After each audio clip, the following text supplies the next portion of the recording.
జీవము గల దేవుని మందిరంలో దేవుని వాక్యమును అందించటానికి దేవుడు తన ఉచితమైన కృప చొప్పున నేటి దినము నాటి అవకాశమును నాకు ఇచ్చినందు కొరకై ముందుగా దేవునికి కృతజ్ఞతాస్తుతులు చెల్లిస్తున్నాను. ఈ పరిశుద్ధ దినమందు ఆయన సన్నిధానమునకు ఆసక్తిగా ఆయన మాటలను వినాలి, ఆయనతో సహవాసము చేయాలని చేరి కూడి వచ్చిన మీ అందరికీ ప్రభువైన యేసుక్రీస్తు నామములో నా వందనములు శుభములు తెలియజేస్తున్నాను. రండి వాక్యములకు వెళదాము. అపోస్తలుడైన పౌలు కొలస్సీలకు రాసిన పత్రిక 2వ అధ్యాయము 6-7 వచనములు. కొలస్సీలకు రాసిన పత్రిక 2వ అధ్యాయము 6-7 వచనములు. కావున మీరు ప్రభువైన క్రీస్తు యేసును అంగీకరించిన విధముగా ఆయన యందు వేరుపారిన వారై ఇంటి వలె కట్టబడుచు మీరు నేర్చుకొనిన ప్రకారముగా విశ్వాసమందు స్థిరపరచబడుచు కృతజ్ఞతాస్తుతులు చెల్లించుట యందు విస్తరించుచు ఆయన యందుండి నడుచుకొనుడి. ప్రార్థన. పరిశుద్ధుడైన తండ్రి, ప్రేమ కలిగిన మా ప్రభువా, ఘనమైన మహోన్నతమైన పరిశుద్ధ నీ నామమునకు వందనములు స్తోత్రములు చెల్లిస్తున్నాము. నీ విలువైన మాటలు మేము వినబోచున్నాము. శ్రేష్టమైన మాటలు, పరలోకపు మాటలు మా హృదయంలో పడి నూరంతలుగా ఫలించుటకు సహాయము దయచేయండి. తీసుకుని వచ్చిన బిడ్డలను బట్టి నీకు వందనాలు స్తోత్రములు. వచ్చుచున్న వారిని కూడా త్వరపెట్టి తీసుకుని రండి. నీతో సమయము మేము గడపబోతున్నాము. ఆ సమయము మా ఆత్మీయ జీవితములకు క్షేమాభివృద్ధిని కలుగుజేయుటకు సహాయము దయచేయండి. సమస్తమును ముందుండి జరిగించి మహిమ పొందమని యేసుక్రీస్తు పరిశుద్ధ నామములో ఈ ప్రార్థన అడిగి వేడుకుంటున్నాము తండ్రి, ఆమేన్. మనము చదివినటువంటి ఈ భాగంలో మీరు ఓ కొలస్సీ సంగమా ప్రభు అయిన క్రీస్తు యేసును అంగీకరించారు. ప్రభు అయిన యేసు క్రీస్తును మీరు స్వీకరించారు. ఇప్పుడు మీరు దానికి తగినట్లుగా మీరు అంగీకరించారే, మీరు ఒప్పుకున్నారే, దానికి తగినట్లుగా ఆయన యందు ఉండి నడుచుకొనుడి. ఇప్పుడు మనం అంగీకరించాం, యేసు నా దేవుడు, యేసు నా రక్షకుడు, యేసు నా ప్రభు అని మనం ఆయనను అంగీకరించాం. ఇప్పుడు అంగీకరించిన విధముగా ఆయన యందుండి ఆయనలో ఉండి మనము నడుచుకోవాలి, మనము అలాగా జీవించాలి. ఆ ప్రక్రియలో 4 స్టెప్స్ను ఆయన ఇక్కడ మధ్యలో పొందుపరిచాడు. ఆ 4టిని మీరు అనుసరించగలిగితే ఆయన యందుండి మీకు నడుచుకోవటము చాలా సులువుగా ఉంటుంది. చాలామంది ఆయనను అంగీకరిస్తున్నారు, నిజమే. చాలామంది ఆయన మా రక్షకుడు దేవుడు అనుకుంటున్నారు, నిజమే. బాప్తిస్మము తీసుకుంటున్నారు, నిజమే. క్రైస్తవులము అని చెప్పుకుంటున్నారు, నిజమే. ఆయన యందుండి నడుచుకోగలుగుతున్నారా? ఆయన యందుండి అలాగా జీవించగలుగుతున్నారా? అది చాలా అవసరం. నేను ఒప్పుకున్నానంటే సరిపోదు, నేను క్రైస్తవుడనంటే సరిపోదు, నేను దేవుని బిడ్డనంటే సరిపోదు, నేను ఆయన యందుండి నడుచుకోవాలి. దాని కొరకు 4 పద్ధతులను మనము ఇక్కడ నేర్చుకొని వాటిని పాటించాలి. ఈరోజు ప్రపంచము ఎలాగుంది, పరిస్థితులు ఎలాగున్నాయంటే కేవలము కంటితో చూచి మనసు ఉప్పొంగుతుంది తప్ప దేవుని యొక్క విషయములను నిజముగా నేర్చుకుని ఆయన యందుండి నడుచుకోవటానికి అవి సహాయపడలేదు. ఈరోజు వినుట ప్రజలు నిర్లక్ష్యం చేస్తున్నారు. మరియవలే ఆయన పాదం లేదా కూర్చొని నేర్చుకోవడానికి ప్రజలు నిర్లక్ష్యం చేస్తున్నారు. కంటితో చూచి జరుగుతున్న వాటిని కంటితో చూచి ఆనందించటానికి, ఉల్లాసపడటానికి వారు ఇష్టపడుతున్నారు. నీవు కంటితో చూస్తే ఆ భాగము, ఆ పరిస్థితి తేలిపోతుంది, నీ లోపలికి చేరదు, నీ లోపలికి వెళ్ళదు, నీవు నడుచుకోవటానికి నీకు దోహదపడదు. చెవితో వినాలి, వినుట వలన విశ్వాసము కలుగునని వాక్యం సెలవిస్తుంది. చెవి ద్వారా దేవుని యొక్క వాక్యములను విని ఆ చెవి ద్వారా విని వాక్యము మన హృదయంలోనికి వెళ్ళి స్థిరపరచబడాలి. ఈరోజు అది ఒక పెద్ద లోపముగా మనము సమాజంలో గమనిస్తున్నాం. ఆరాధనలని చెప్పేసి, చాలా స్థలములలో ఆరాధనలను చెప్పేసి దేవుని వాక్యములకు చోటు లేకుండా మేము క్రైస్తవులు అని చెప్పుకుంటూ గంతులేస్తూ ఎగురుతూ పాడుచు పాపమును విడిచిపెట్టక దేవుని వాక్యమందుండి నడుచుకొనక వీరు చేస్తున్నారు కదా. ఈ ప్రక్రియ అంతా కూడా అపవాది అనుకుంటాడు, పాడండి ఎంతసేపు పాడతారో నాకు ఇష్టమే, ఎగరండి ఎంతసేపు ఎగురుతారో నాకు ఇష్టమే, మీరు ఆయన యందుండి నడుచుకోవట్లేదు కదా. నాకు బాధ ఎప్పుడంటే ఆయన యందుండి నడుచుకుంటే నాకు బాధ, ఆయనను అనుసరిస్తే నాకు బాధ. మీరు ఆయనను అనుసరించరు, ఒక గుంపుగా చేరతారు, ఆరాధన అంటారు, ఎల్ఈడి సిస్టంలో ఒక మెగా పిఎస్ సిస్టంలో మీరు బాగా ఆరాధన చేస్తారు. కానీ నా యందు ఆయన యందుండి నడుచుకోవటం మీకు తెలియదు. పాడండి ఎంతకాలం పాడతారు, ఎగరండి ఎంతకాలం ఎగురుతారో, చేయండి ఎంతకాలం అలా చేస్తారని చెప్పేసి అపవాది వారిని చూసి గంతులేస్తుంటాడు, అపవాది వారిని చూసి సంబరపడుతూ ఉంటాడు. వాడు ఎప్పుడు భయపడతాడో తెలుసా? నీవు ఆయనను అంగీకరించిన తర్వాత, నీవు ఆయనను విశ్వసించిన తర్వాత, నీవు ఆయనను రక్షకుడుగా గైకొనిన తర్వాత ఆయన యందుండి నడుచుకోవటానికి ప్రయత్నం చేస్తావో అప్పుడు వాడు భయపడతాడు. నువ్వు ఆయన యందుండి నడుచుకోవటానికి ఎప్పుడు ఇష్టపడతావో అప్పుడు వాడు కలవరపడతాడు. నువ్వు అలా నడుచుకోవటం వాడికి ఇష్టం ఉండదు, నువ్వు అలా జీవించటం వాడికి ఇష్టం ఉండదు. నువ్వు పాటలు అంటావా, నువ్వు ఆరాధన అంటావా, నువ్వు స్తుతులు అంటావా, నువ్వు ఎంత గెంతుతావో గెంతు, నువ్వు ఎంత ఎగురుతావో ఎగురు, వాడు నవ్వుకుంటా ఉంటాడు, వాడు సంబరపడుతూ ఉంటాడు. ఈరోజు మనము ప్రపంచంలో చూస్తున్న పరిస్థితులు అవి. విననివ్వడు, ఆయన పాదముల మీద కూర్చొని ఉత్తమమైన దాన్ని ఏర్పరచుకొని ఆ ఉత్తమమైన దాన్ని నీ జీవితంలో అనుసరించటానికి వాడు అంగీకరించడు. శ్రేష్టమైన మాట కొలస్సీ సంఘానికి ఆ రోజు పౌలు చెప్తున్నాడు, ఓ సంఘమా నీవు ఆయనను అంగీకరించావు, మంచిది.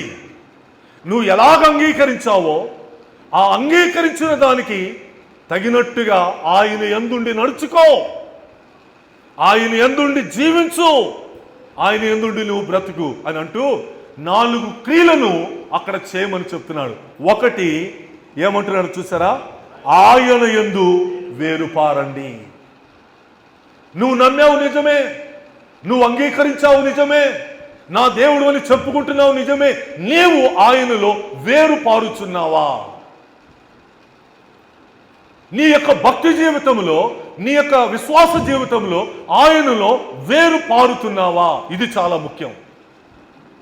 ఒక మొక్క నాటబడిన తర్వాత ఆ మొక్క భూమిలోనికి తన వేరు పారించకపోతే, వేరు తన్నకపోతే ఆ మొక్క నిలబడదు.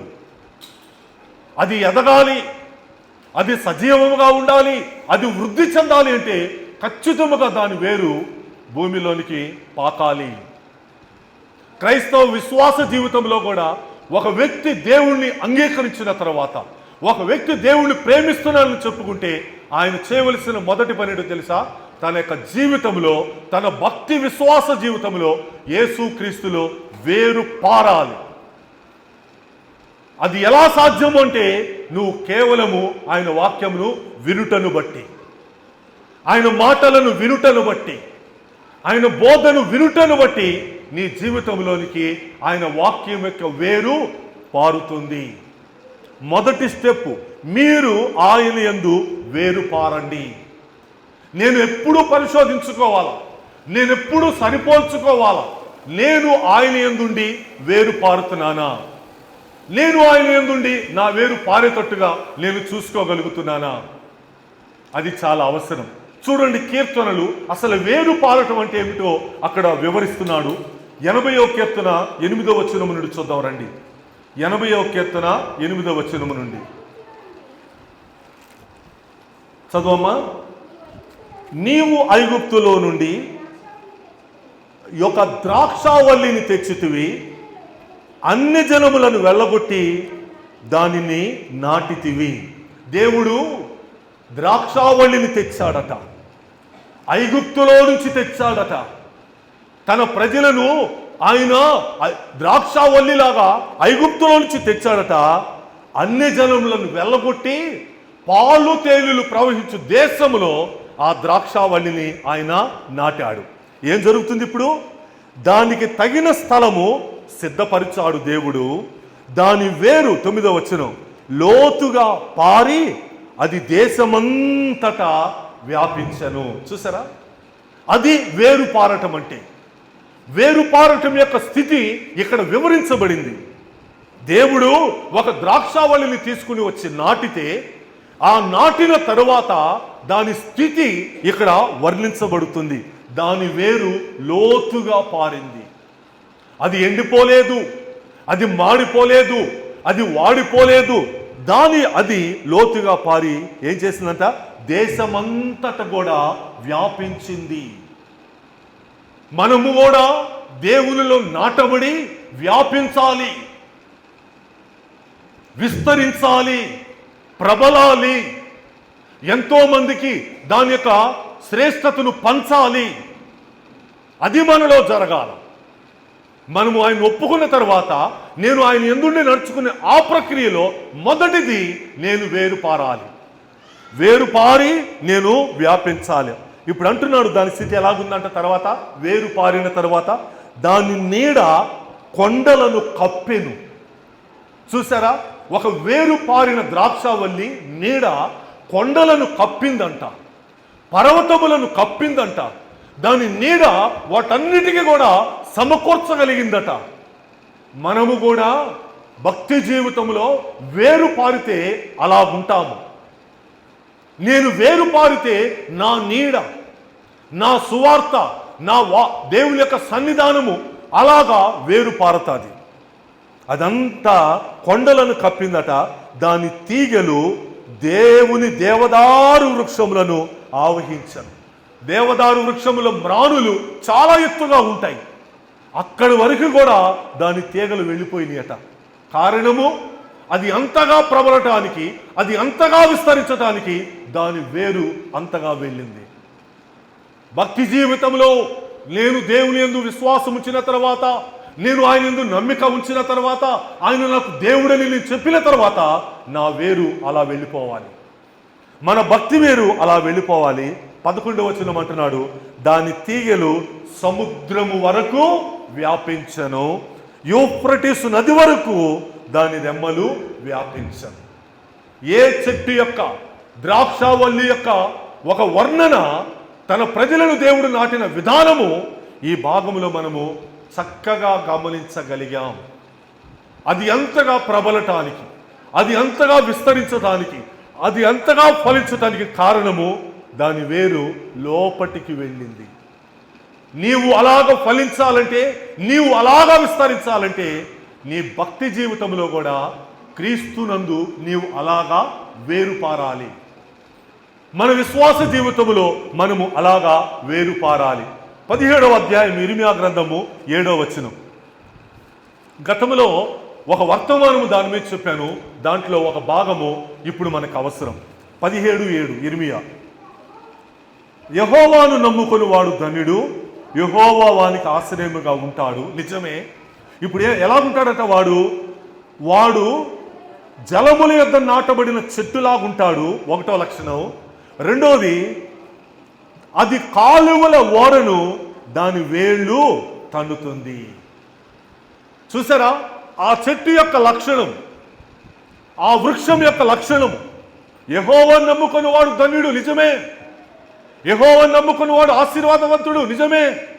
వాడి యొక్క స్థితి, దేవుడు వాడికి ఆశ్రయమైతే, దేవుడే గనక వాడికి తోడుగా ఉంటే వాడి యొక్క జీవితం ఎలాగుంటుందంటే, అసలు ముందు వాడు జలముల యొద్ద నాటబడిన చెట్టులాగుంటాడు, జలముల యొద్ద నాటబడిన వృక్షములాగుంటాడు.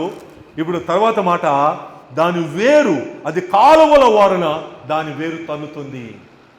ఆ వృక్షము ఫలించాలి అంటే, ఆ వృక్షము ఎదగాలి అంటే, ఆ వృక్షము బలపడాలి అంటే అది కాలువల ఓర వేరు తన్నాలి. ఇక్కడ కాలువల ఓర ఏమిటి? ప్రతి వారము మనం వచ్చి విలుచున్నటువంటి ఆయన వాక్యములు కాలువలు. ఆయన వాక్యముల యొక్క ప్రవాహంలో మీరు ఉంటున్నారు. ఆ వాక్యముల యొక్క ప్రవాహం యొక్క ఒడ్డున మీరు ఉన్నారు. ఇప్పుడు మీరు ఎలాగుండాలో తెలుసా? ఆ కాలువల నీటి వారన వేరు తన్నాలి. నేను క్రైస్తవుడని చెప్పుకుంటే సరిపోదు, నేను భక్తుడనంటే సరిపోదు, నేను ఆరాధనలకు వెళ్తున్నాను, నా భక్తి ఇంత గొప్పది, నేను అంత గొప్పవాడినంటే సరిపోదు. నేను ఆయన యందుండి నడుచుకోవాలి. భూమి మీదకి మనుష్య కుమారుడు వచ్చే సమయానికి ఆయన మనుషులలో విశ్వాసము కనుగొనున్నాను అంటున్నాడు కదా. ఆయన వచ్చి ఈ భూలోకమును చూసే సమయానికి నీవు ఆయన యందుండి నడుచుకుంటున్నావో లేదో ఆయన చూడాలి, చూస్తాడు.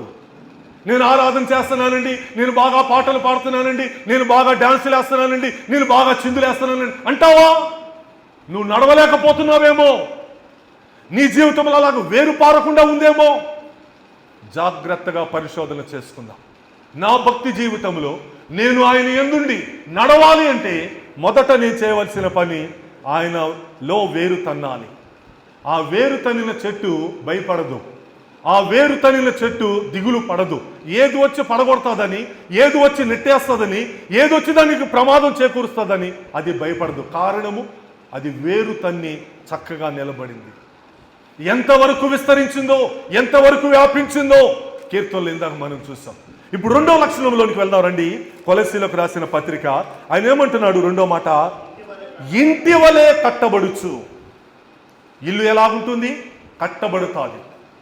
ఒక వ్యక్తి తన ఇంటిని కట్టే ప్రక్రియలో పునాది రాయి వేసిన తరువాత దానిని అలాగే విడిచిపెట్టడు. అది పూర్తయ్యే వరకు, ఆ నిర్మాణము పూర్తయ్యే వరకు శ్రద్ధ కలిగి ఉంటాడు.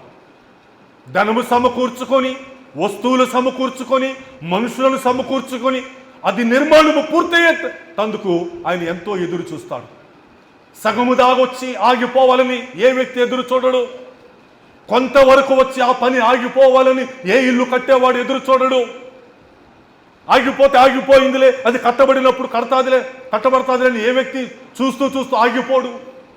నిధులన్నీ సమకూర్చుకొని ఆ ఇంటిని ప్రారంభిస్తాడు. ఏ రోజు ఆగిపోయినా బాధపడతాడు, ఏ రోజు అది నిర్మాణం సాగకపోయినా బాధపడతాడు. ఇంటి వలె కట్టబడాలి. ఈరోజు కొంతమంది జీవితంలో కొంతవరకు భక్తి చేస్తూ ఆగిపోయిన వాళ్ళు ఉన్నారు. తమ విశ్వాస జీవితం ఆపేస్తున్న వాళ్ళు ఉన్నారు. ఎందుకు ఆపేస్తారో తెలియదు, ఎక్కడ ఆపేస్తారో తెలియదు, ఎప్పుడు ఆపేస్తారో తెలియదు.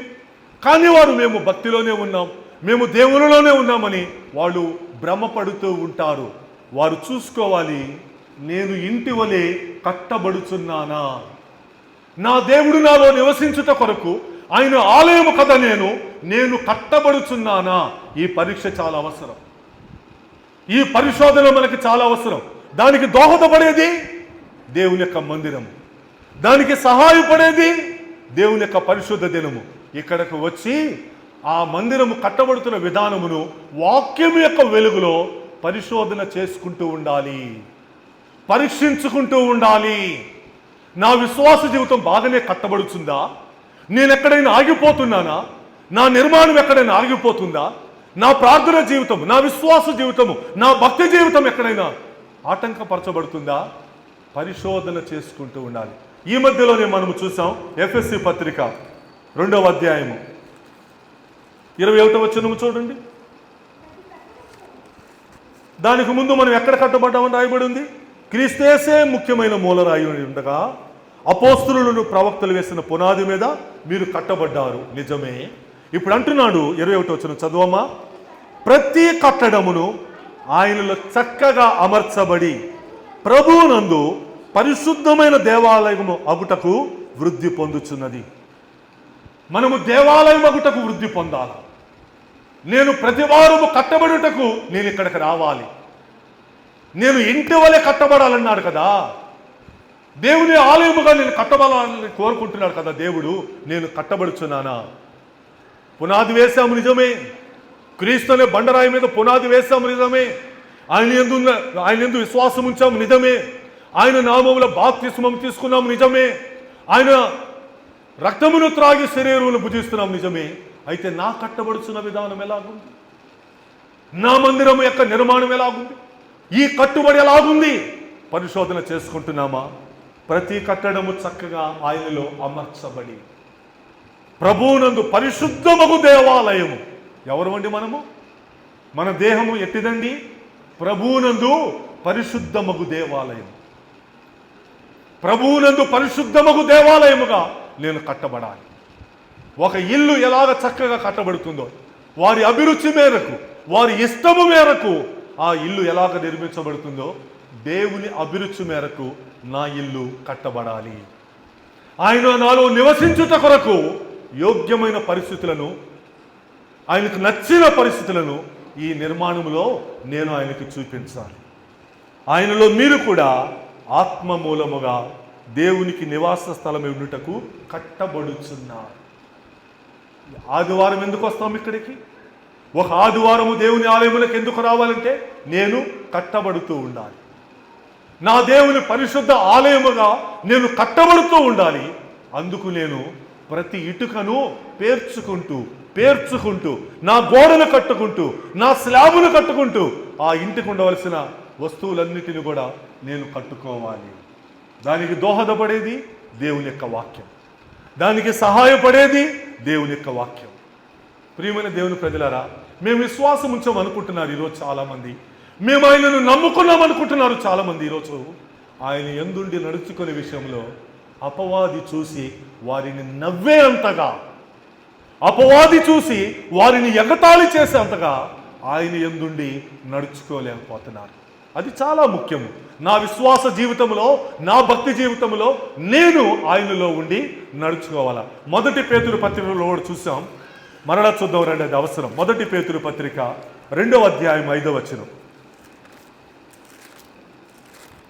1 పేతురు 2:5 ఏమంటున్నారు అక్కడ? యేసుక్రీస్తు ద్వారా దేవునికి అనుకూలమగు ఆత్మ సంబంధమైన బలులను అర్పించుటకు పరిశుద్ధ యాజకులుగా ఉండినట్లు మీరు సజీవమైన రాళ్ల వలె ఉండి ఆత్మ సంబంధమైన మందిరముగా కట్టబడుచున్నారు. సో ఇక్కడ నేను ఆత్మ సంబంధమైన మందిరముగా కట్టబడాలి. నేను దేవునికి అనుకూలమగు ఆత్మ సంబంధమైన బలులు నా యేసుక్రీస్తు వారి ద్వారా అర్పించాలి. ఆ అర్పించే క్రమములో నేను యాజకుడను. ఆ అర్పించే క్రమములో మీరు ప్రతి ఒక్కరు కూడా యాజకులే. దేవునికి ఆత్మ సంబంధమైన బలులు మనం అర్పించాలి. యేసుక్రీస్తు నామములో, యేసుక్రీస్తు వారి పేరట ఆ బలులు మనం అర్పిస్తున్నాము. ఇప్పుడు మనము యాజకులము అంటాడు అక్కడ. మీరు సజీవమైన రాళ్ళు. నేను దేవుని మందిరముగా కట్టబడే ప్రక్రియలో, ఆ మందిర నిర్మాణములో నేను సజీవమైన రాయిని. ఇప్పుడు ఈ మందిరము కట్టబడింది, దీని గోడలు ఉన్నాయి, దీని రాళ్ళు ఉన్నాయి. ఇది సజీవమైనది కాదు. నేను గతంలో కూడా చెప్పాను, భౌతికమైన ఈ కట్టడములో ఆత్మ సంబంధమైన మందిరముగా కట్టబడుటకు నేను ఇక్కడికి వస్తున్నాను. ఈ రాళ్ళు సజీవమైనవి కావు, ఈ రాళ్ళు దేవునికి ఇష్టమైనవి కావు. ఒక కట్టడం అంతే, ఒక నిర్మాణము కొరకు కట్టబడ్డాలి. కానీ మనము సజీవమైన రాళ్ళము. నేను కట్టబడాలి. ఆయన నివసించుటకు ఆత్మ సంబంధమైన మందిరం.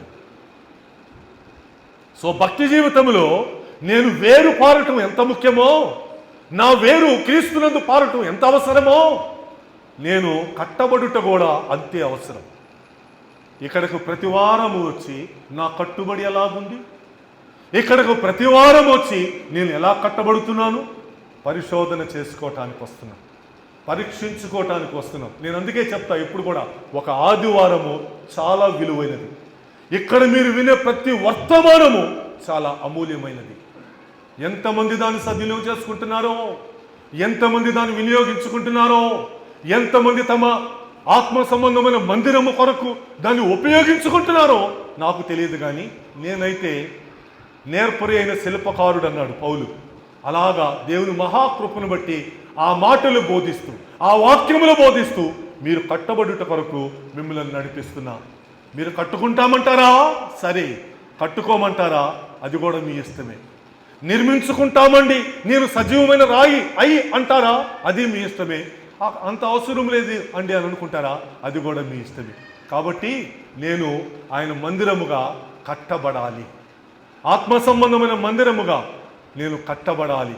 ఆ ప్రక్రియను మనం నేర్చుకుందాం. మూడో మాట ఏమన్నాడు రండి, కొలస్సీ పత్రిక 2వ అధ్యాయం 3వ మాట ఏమంటున్నాడు ఆయన?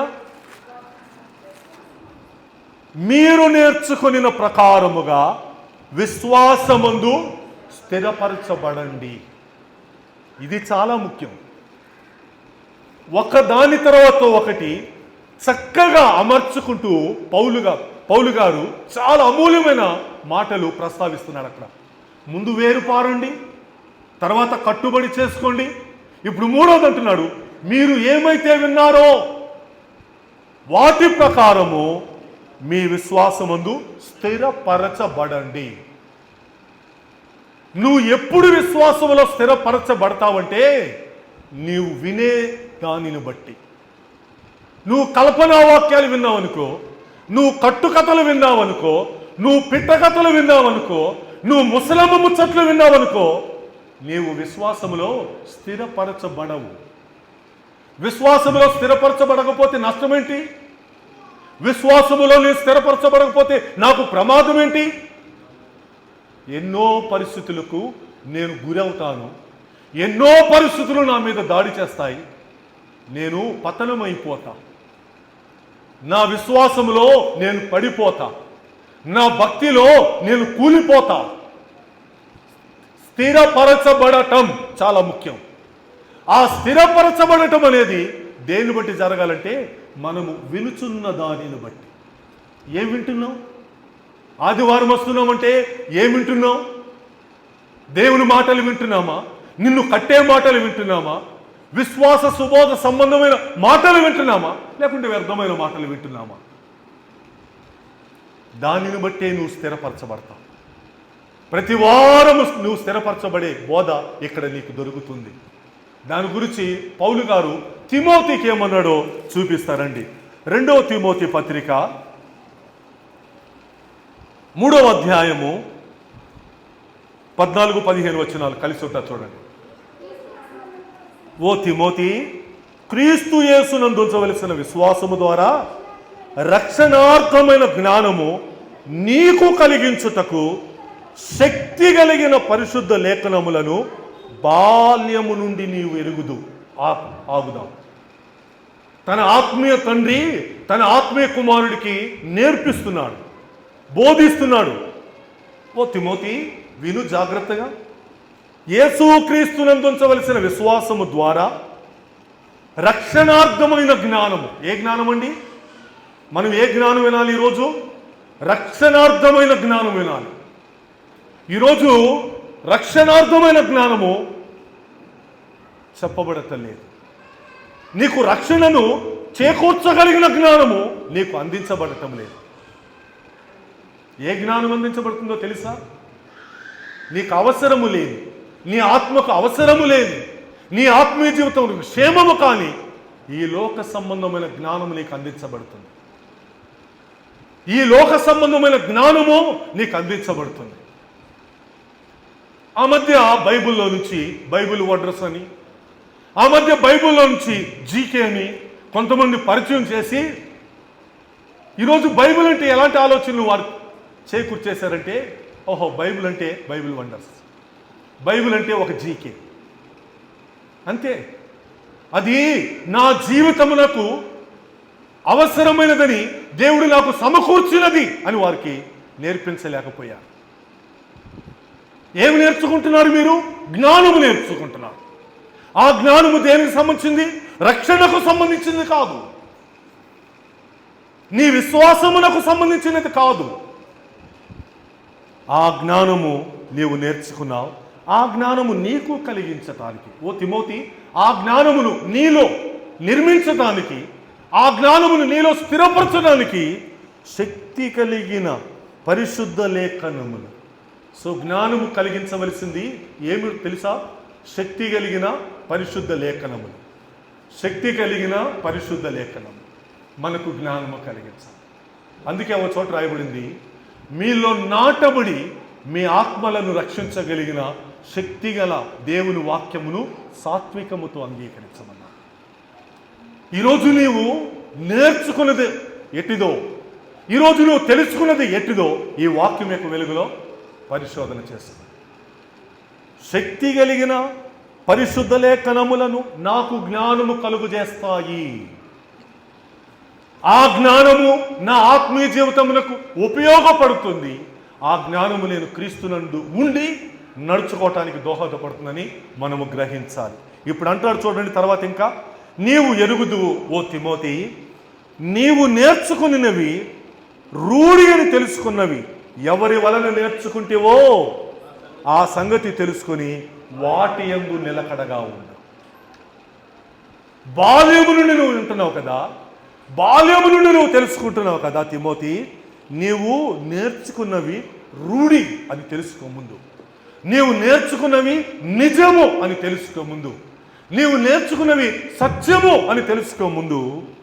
అవి ఎవరి వలన కూడా నేర్చుకున్నావో కూడా తెలుసుకో. ఏ బోధకుడి వలన నువ్వు నేర్చుకుంటున్నావు, ఏ వాక్యముల వలన నువ్వు నేర్చుకుంటున్నావు, ఏ మందిరములో నేర్పించబడిన మాటలను బట్టి నువ్వు నేర్చుకుంటున్నావు తెలుసుకో ముందు.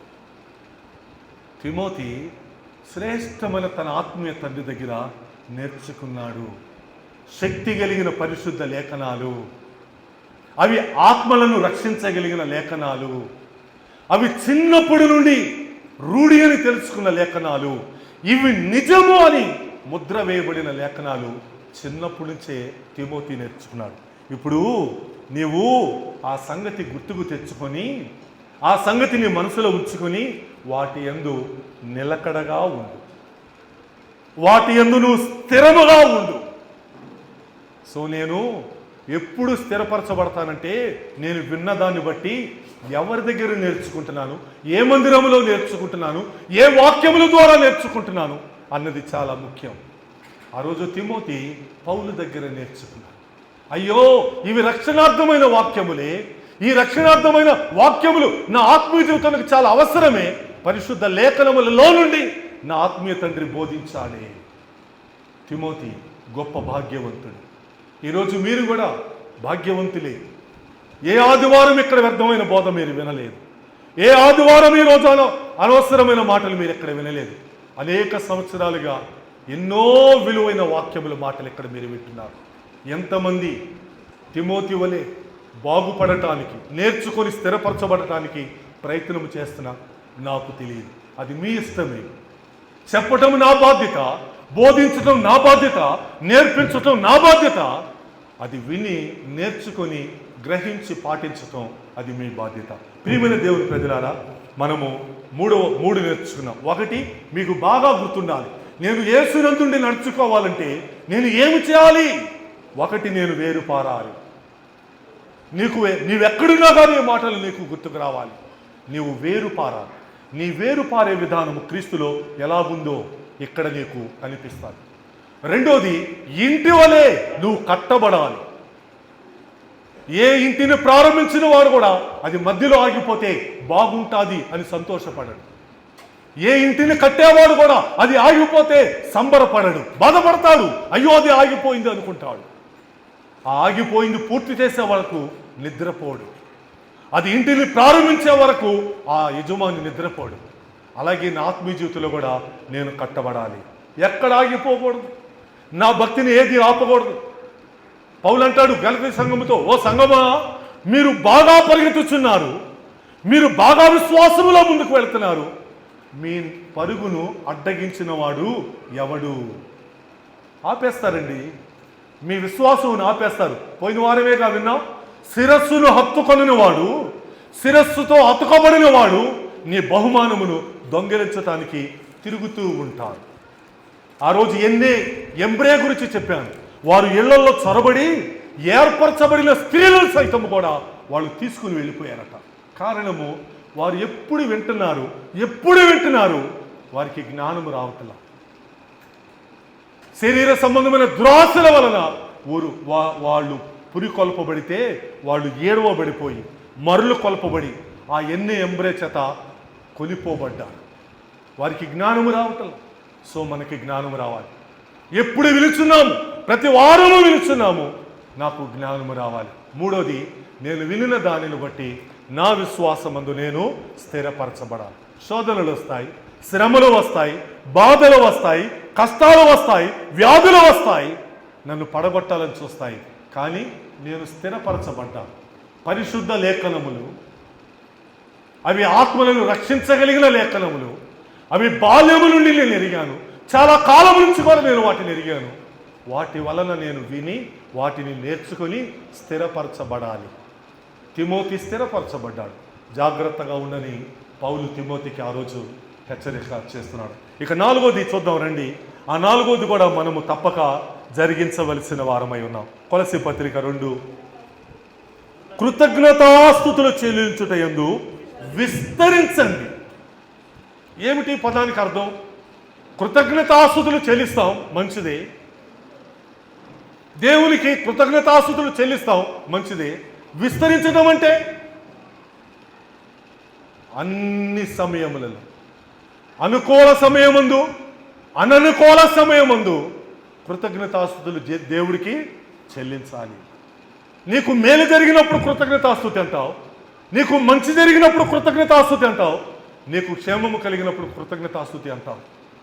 ఏదైనా ఒక నష్టము కలిగించేది, ఏదైనా నీకు ఇబ్బంది కలిగించేది, ఏదైనా నీకు అనుకూలము కానిది ఒకవేళ విన్నావా, ఆ రోజు కూడా కృతజ్ఞతాస్తుతి చెల్లించటం నేర్చుకో. నీవు క్రీస్తు యందుండి నడవటం అంటే ఏమిటో తెలుసా?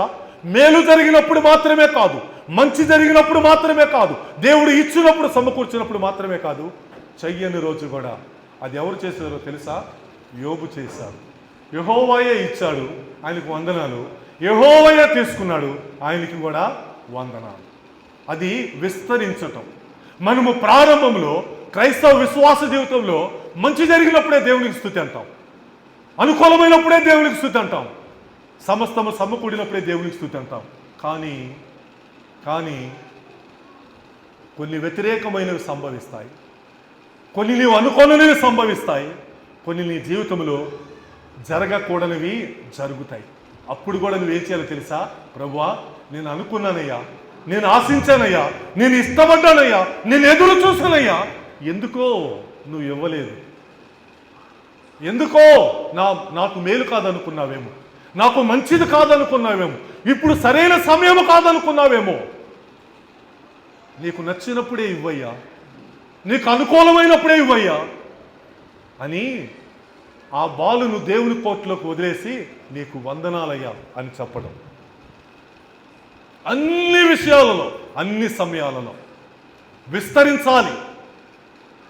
మేలు జరిగినప్పుడు, కీడు జరిగినప్పుడు, సంతోషము కలిగినప్పుడు, దుఃఖము కలిగినప్పుడు, బాధ కలిగినప్పుడు, సంతోషము కలిగినప్పుడు, అన్ని సమయాలలో నువ్వు విస్తరించాలి. నీకు వందనాలు, నీకు వందనాలు, నీకు వందనాలు, నీకు కృతజ్ఞతాస్తుతులయ్యా. అది విస్తరించాలండి. కొంతమంది ఎలాగుంటారంటే వారు భక్తి జీవితంలో మంచి జరిగినప్పుడు మాత్రమే దేవునికి కృతజ్ఞతాస్తుతి, అనుకూలమైనప్పుడు మాత్రమే దేవునికి కృతజ్ఞతాస్తుతి. కొంచెము వ్యత్యాసము జరిగితే, కొంచెము కష్టము కలిగితే, కొంచెము నష్టము జరిగితే స్తుతి చెల్లించాలి. మౌని అయిపోతారు, మౌనంగా ఉండిపోతారు. నోటెమట ప్రార్థన రాదు, నోటి నుండి పాట రాదు, నోటి నుండి స్తుతి రాదు, వాక్యము చదవటానికి నోరు రాదు. కృతజ్ఞతాస్తుతులు అన్ని సమయాల్లో స్తుతించాలి. ప్రియమైన దేవుని ప్రజలారా, ఒక్క మాట దానికి సంబంధించింది చదివి మీకు చూపిస్తాను. 1 తెస్సలోనిక పత్రిక 5వ అధ్యాయము, 1 తెస్సలోనిక పత్రిక 5:16. ప్రతి విషయమందు నువ్వు కృతజ్ఞతాస్తుతులు చెల్లించుడి. చాలు. ఇలాగు చేయుట యేసుక్రీస్తునందు మీ విషయములు దేవుని చిత్తం. ప్రతి విషయం అంటే ఆ ప్రతి విషయంలో నీకు అనుకూలమైనవి ఉన్నాయి, నీకు వ్యతిరేకమైనవి ఉన్నాయి. ఆ ప్రతి విషయంలో నీకు నచ్చినవి ఉన్నాయి, నీకు నచ్చనివి ఉన్నాయి. ఆ ప్రతి విషయంలో నువ్వు అంగీకరించేవి ఉన్నాయి, అంగీకరించనివి కూడా ఉన్నాయి. ప్రతి విషయం కృతజ్ఞతాస్తుతి, ప్రభువా నేను ఇలా అనుకున్నాను కానీ జరగలేదయ్యా, నీకు వందనాలు. నేను ఇలా అనుకున్నాను కానీ ఇలాగ నేను పొందుకోలేదయ్యా, నీకు వందనాలు. సో నువ్వు క్రీస్తు నందు ఉండి నడుచుకునే ప్రక్రియలో ఈ 4 పద్ధతులను ఈరోజు దేవుడు నీకు నేర్పిస్తున్నాడు. నువ్వు నడుచుకుంటున్నావా? అలా నడుచుకోవడానికి ప్రయత్నం చేస్తావా? నమ్మాము, నిజమే. ఆ మూలవాక్యం ఏమంటుంది? మీరు నమ్మారు, 6వ వచనం, మీరు ప్రభు అయిన క్రీస్తు యేసును అంగీకరించిన విధముగానే మీరు చేయండి. ఆయనను అంగీకరించినది ఒక విధానము, మీరు జీవిస్తున్నది ఒక విధానం. ఆయన మీరు కోరుకుంటున్నది ఒక విధానము, మీరు ప్రవర్తిస్తున్నది ఒక విధానం. అయితే ఎట్లా? మీరు అంగీకరించిన విధము, మీరు విశ్వసించిన విధముగా ఆయన యందుండి నడుచుకోవాలంటే 4 పనులు మీరు బాగా చేయండి. 1 వేరు పారండి, 2 ఇల్లు వలె కట్టబడండి, 3 మీరు విన్నటువంటి దాని ప్రకారం మీరు విశ్వాసమందు స్థిరపరచబడండి. అన్ని విషయములలో మీరు నిజంగా దేవునికి కృతజ్ఞతాస్తుతులు చెల్లించుటలో విస్తరించండి, ప్రబలండి. చిన్నదానికి పెద్దదానికి, అయినదానికి కానిదానికి అన్నిటిలో కూడా దేవునికి కృతజ్ఞతాస్తుతులు చెల్లించడం నేర్చుకోనండి. సో దేవుడే ఆ విధముగా ఆయన యందుండి నడుచుకోవటానికి తన కృప సమృద్ధిగా అనుగ్రహించునుగాక. ఆమేన్. తలలు వంచండి, కళ్ళు మూసుకొనండి. ప్రార్థన. ఒక 5 నిమిషాలు మోకరించగలిగిన వారు మోకరించండి.